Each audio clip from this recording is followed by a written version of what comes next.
Bernard Lama, vous êtes à l'origine de ce qui s'est passé en Guyane avec le GIP. Vous en avez beaucoup parlé pendant les 2 jours. Est-ce que vous pouvez nous donner un peu plus de renseignements par rapport à ça?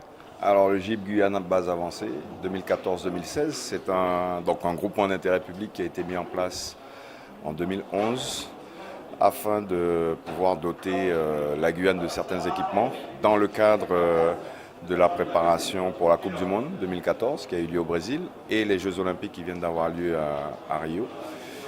Le but c'était de rattraper un petit peu notre retard d'infrastructure, j'ai dit bien un petit peu, d'infrastructures sportives. Donc dans ce cadre-là, il y a 18 projets qui ont été retenus. Il y en a 15 qui ont été au jour d'aujourd'hui exécutés. C'est un véritable exploit, hein. C'est un véritable défi que nous avons relevé. C'est une opération qui ne s'est jamais faite en Guyane. Il n'y a jamais eu autant d'argent investi sur nos équipements sportifs en si peu de temps. Et donc ça participe au rattrapage du développement en termes d'infrastructure du territoire, mais bien, ce n'est qu'un rattrapage. Et il y a encore des choses à développer. Mais néanmoins, on peut être quand même satisfait, sans faire d'autosatisfaction, on peut être quand même satisfait de ce parcours, de ces 4 dernières années, parce que, comme je l'ai dit, c'est quelque chose qui ne s'est jamais réalisé en Guyane, qui nous permet aujourd'hui d'être situés sur la carte sportive internationale, parce que ces équipements nous ont permis aussi d'organiser des événements, de recevoir des équipes nationales, de recevoir du monde et de montrer nos installations. Nous avons reçu lors du meeting international, donc le défi amazonien, organisé par la base avancée en juin dernier. Nous avons reçu le président de l'ANACAC, qui est donc la confédération de la Caraïbe au niveau de l'athlétisme et qui est en charge de l'organisation des Carifta Games. Ce sont les Jeux de la Caraïbe. Et il est venu en Guyane, il est resté 48 heures et il a vu tout de suite le potentiel. Il nous a proposé tout de suite de nous positionner sur l'organisation de ces Jeux-là. Donc, ce qui prouve que, d'une part, les installations qui ont été réalisées sont d'un très très bon niveau et que, d'autre part, le territoire de la Guyane devient un peu plus attractif avec ces équipements. Parce que derrière, nous sommes en mesure aujourd'hui d'organiser un meeting international de natation. Nous n'avions pas de bassin olympique.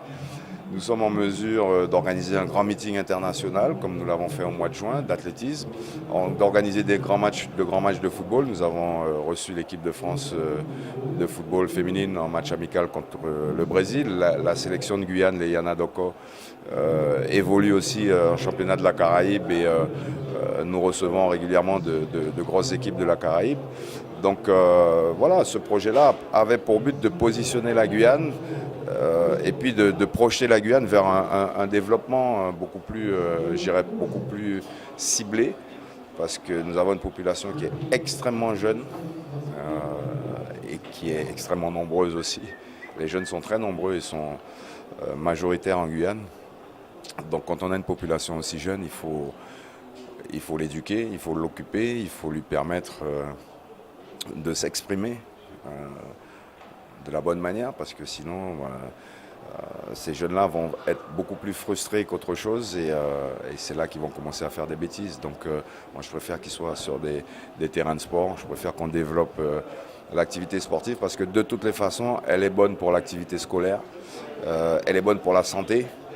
Et le sport, c'est bon pour tout, quoi, en fait. Et une société qui n'est pas dynamique, qui n'est pas sportive, n'est pas dynamique, ne se bouge pas, n'est pas efficace au travail.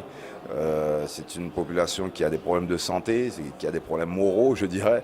Donc non, je pense que moi, j'ai construit ma vie autour du sport. Je ne m'imaginais pas autre chose qu'un sportif, mais le sport, moi, m'a permis de voyager énormément, d'apprendre plusieurs langues, de développer encore plus certaines qualités que je pouvais avoir, de développer d'autres que je n'avais pas. Donc voilà, je pense que c'est un élément qui est indispensable à l'équilibre de l'être humain. Quand on veut se déplacer, on veut aller au travail, il faut marcher. Par exemple, des fois on court parce qu'on est en retard. Donc on est tout le temps en train de faire du sport. Qu'on le veuille ou non, on monte des escaliers, c'est faire du sport. C'est avoir une activité physique au-delà du sport, de la pratique sportive. Mais on a un pays qui est la France, qui n'est pas un pays dynamique. Et ça se voit, ça se sent dans ce que disent les gens, dans la façon dont vivent les gens, la façon dont les personnes appréhendent les problèmes. Quand vous êtes un sportif, vous êtes challengé, vous vous challengez en permanence. Et il y a des défis que vous êtes capable de relever, des défis dans la vie de tous les jours que vous êtes capable de relever parce que le sport vous donne certains éléments au niveau mental, au niveau physique, pour pouvoir résister à certaines choses, quoi. Donc je pense qu'il faut absolument qu'en France, le message passe parce que la population elle est plutôt molle, elle est plutôt pas dynamique. Et on fait encore des certificats médicaux pour que certains enfants n'aillent pas faire de sport. Donc non, il faut éviter ça. Et moi, je pense qu'au contraire, il faut développer encore beaucoup plus, passer par ces activités sportives qui développent l'intellectuel. Paradoxalement, malgré ce qu'a pu dire le président de la République dernièrement, les sportifs ont les cerveaux beaucoup plus musclés qu'on pourrait le dire, qu'on pourrait le penser surtout. Et je regrette ces propos-là parce qu'ils ne reflètent pas la réalité. Et si on devait parler comme le président de la République a parlé, on pourrait se poser des questions sur nos hommes politiques et sur la musculature de leur cerveau. Donc non, je pense que plutôt que diviser, je pense qu'il faut, comment dirais-je, réunir autour du sport parce que c'est une activité qui reste de toutes les façons positive. Même dans la défaite, on arrive à apprendre des choses et pour éduquer nos enfants, je ne pense pas qu'il y ait vraiment mieux. Merci beaucoup et encore une fois, bravo pour tout cet investissement. Merci beaucoup et bonne chance.